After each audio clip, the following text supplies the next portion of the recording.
If you're someone like me, you've probably written a lot of goals at the beginning of this year.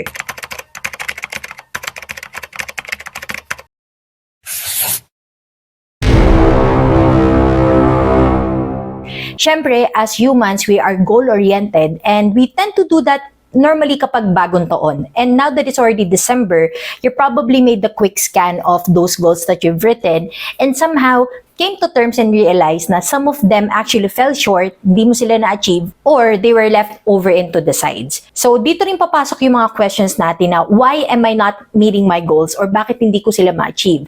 Is it probably because you're doing it the wrong way? Actually, no. Today, we're gonna talk about how to make your goals the smart way. So if you're not busy, tara, samahan mo ako. Let's take 5.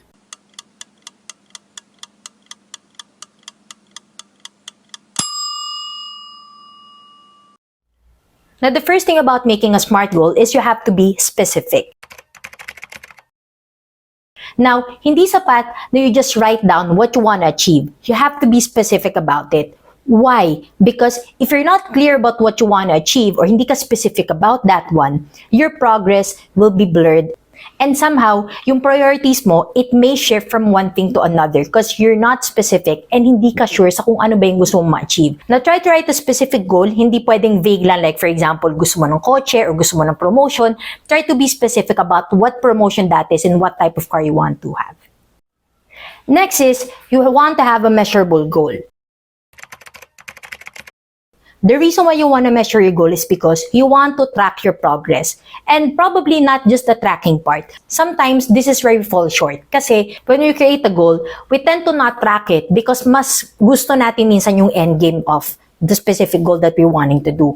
So, in between that, hindi natin napipinpoint kung nasa na tayo dun sa journey natin of achieving that goal. When you put measurements in between the goals that you're trying to achieve, you can point out kung anong progress yung meron ka na and then try to analyze if you're getting to the goal that you want to achieve or if something is holding you back. Remember that measuring your success is also key to achieving that goal.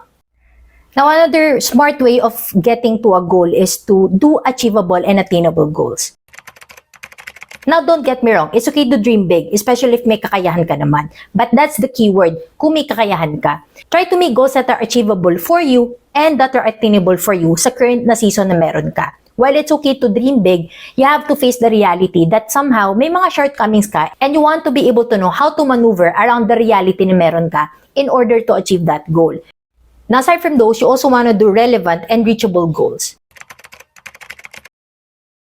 What do you mean by reachable? So, try to think about the current season that you're in right now. So, medyo correlative to dun sa achievable and attainable goals natin. Because if you try to do goals na not within your reach pa as of this moment, mapapagod ka lang and somehow it results to a burnout dahil you're not seeing any progress in your life. So, try to take a step back, evaluate your goals and see if that goal is actually relevant sa current season na meron ka. Now, if it is, if you think it's relevant, then go for it and then try to do more to be able to achieve that goal.